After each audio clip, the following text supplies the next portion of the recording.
Good morning students. अब हम पढ़ेंगे class 7 chapter 16 maths properties of triangles. इसमें हम ट्रायंगल्स की प्रॉपर्टीज़ और उनकी विशेषताओं के बारे में पढ़ेंगे। ठीक है, तो एक स्मॉल सा एक इंट्रोडक्शन हम ले लेते हैं इसका। क्या है कि फर्स्ट है कि what is a triangle. Triangle होता क्या है। ये आपको एक शेप दिखाई दे रही है, इसे ट्रायंगल बोलते हैं। तो लिखेंगे triangle is a closed figure. ये क्लोज्ड फिगर होती है जिसमें 3 साइड्स होती हैं, form by the line segment. 3 line segments के द्वारा एक फिगर बनाई जाती है, इसको हम ट्रायंगल कहते हैं। A triangle with A B C is donated here by symbol. Okay, इसमें ये मिसप्रिंट है। क्या है कि इसमें वर्टिसेस जो हैं A B C is denoted, तो इसको मैंने करेक्ट कर दिया। ये पी क्यू आर नाम दे देंगे इसको। क्या है कि एक ट्रायंगल जो है उसके वर्टिसेस हैं, ये जैसे पिक्चर में दिख रहे हैं पी क्यू आर, इन्हें वर्टिसेस बोलते हैं। ठीक है, इसको ट्रायंगल पी क्यू आर इस तरीके से लिखा जाता है। ट्रायंगल के पार्ट्स क्या क्या होते हैं। इसमें 3 साइड्स हैं, 1 2 3। इन साइड्स के नाम हो गए P Q, Q R and P R. ठीक है, यहाँ पर 3 एंगल्स भी बनने, 1 2 और 3। ये तीनों एंगल्स के नाम क्या हो गए। इसको angle P, angle Q, angle R भी लिख सकते हैं, या फिर इसको ऐसे भी पढ़ सकते हैं आप। एंगल अगर आपको ये रिप्रेजेंट करना है पी, तो इसको क्यू पी आर या फिर आर पी क्यू भी कह सकते हैं। ठीक है, ऐसे ही एंगल क्यू को रिप्रेजेंट करना है तो एंगल पी क्यू आर या फिर आर क्यू पी भी कह सकते हैं। एंगल आर को एंगल पी आर क्यू या क्यू आर पी भी कह सकते हैं। तो इस तरीके से टोटल 6 एलिमेंट्स होते हैं एक ट्रायंगल के अंदर, 3 एंगल्स और 3 साइड्स। अब टाइप्स ऑफ ट्रायंगल के बारे में पढ़ते हैं कि ट्रायंगल कितने तरह के होते हैं।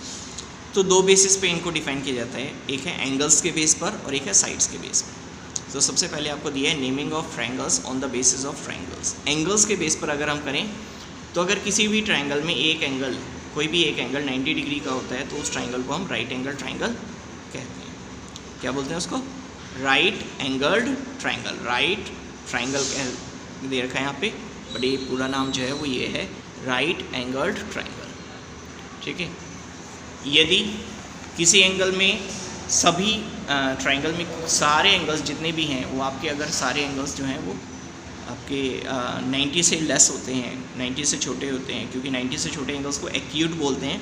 तो अगर किसी ट्रायंगल में सारे एंगल्स 90 से छोटे हैं तो आप बोल सकते हैं उसको एक्यूट एंगल्ड ट्रायंगल। क्या बोलेंगे, एक्यूट एंगल्ड ट्रायंगल।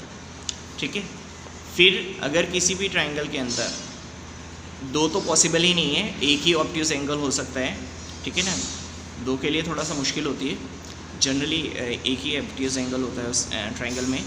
तो अगर कोई भी ट्रायंगल है उसमें अंदर कोई ऑब्ट्यूज एंगल दे रखा है, ऑब्ट्यूज मतलब 90 से बड़ा हुआ, 90 से ज़्यादा का जो एंगल है अगर दे रखा है, तो उस ट्रायंगल को हम बोलते हैं ऑब्ट्यूज एंगल्ड ट्रायंगल। ठीक है,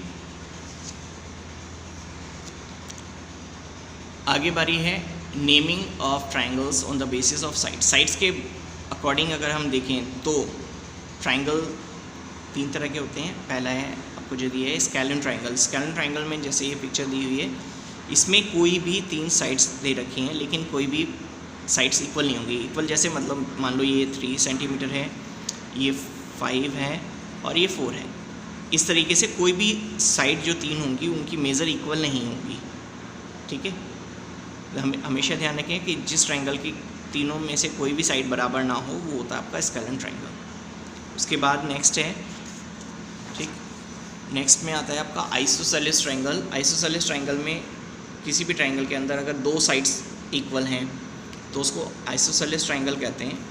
यहाँ पर एक बात और ख़ास ध्यान रखने की आपको, कि अगर कोई ट्रायंगल आइसोसेलेस ट्रायंगल है जैसा कि इस पिक्चर में दिखाई दे रहा है, और ये दोनों साइड्स इक्वल हैं, तो इनके आमने सामने के ये वाले एंगल्स भी इक्वल होते हैं।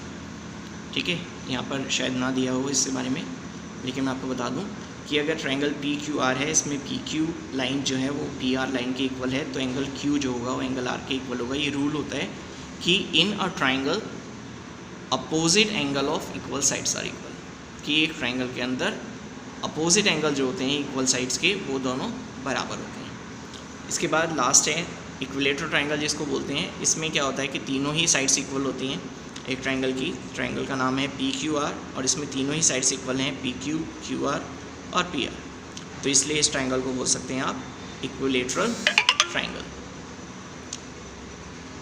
अब दो एक चीज़ें और हैं जो हमें समझनी है इसमें, वो है कि पैरामीटर ऑफ ट्रायंगल कैसे फाइंड करते हैं आप। किसी भी ट्रायंगल का पैरामीटर निकालना है तो आप उनकी सभी साइड्स को ऐड कर लीजिए। जैसे ये ट्रायंगल है PQ, PR और QR, ये तीनों साइड्स बन रही हैं इसकी, इन तीनों साइड्स की मेज़र को ऐड कर लेंगे तो पैरामीटर के इक्वल हो जाता है। एक और एंगल सम ऑफ प्रॉपर्टी होती है कि अगर कोई भी ट्रायंगल है तो उसके तीनों ही एंगल्स जो ये बन रहे हैं PQR, इनका मेज़र हमेशा 180 डिग्रीज होती है। इसको हम ट्रायंगल सम प्रॉपर्टी भी कहते हैं। आपने पहले भी पढ़ी होगी 6th में, 5th में भी है, इसके बारे में थोड़ा बहुत दिया हुआ है। तो ये हमेशा ध्यान रखें कि ट्रायंगल के तीनों एंगल्स का सम हमेशा 180 डिग्रीज होता है। एक और चीज़ है कि एक्सटीरियर और इंटीरियर अपोजिट एंगल्स क्या होते हैं। ये एक्सटीरियर और इंटीरियर अपोजिट एंगल्स, उसके बारे में पढ़ते हैं। जैसे ये आपको एक ट्रायंगल दे दिया PQR और इस QR लाइन को आगे एक्सटेंड कर दिया S तक, तो जो बाहर की साइड ये एंगल बनना है इसको बोलते हैं एक्सटीरियर एंगल, और उसी लाइन पर बाकी जो दो एंगल बने होते हैं उनको बोलते हैं हम interior opposite angle. Interior opposite angles, हमेशा ध्यान रखें कि ये ट्रायंगल अगर है तो ये जो दोनों एंगल्स होते हैं इंटीरियर अपोजिट एंगल्स, इनका सम जो होता है वो हमेशा इस एक्सटीरियर एंगल के इक्वल होता है। ये रूल है, ठीक है। तो अगर इस सिचुएशन में हम देखें तो इसका मतलब ये हो गया कि एंगल PRS जो होगा वो इक्वल होगा PRQ plus PQRK। Got it? I think कि आपको ये इंट्रोडक्शन तो समझ में आ गया होगा। अब आगे इसके बाद में हम एक्सरसाइज करेंगे। Thank you.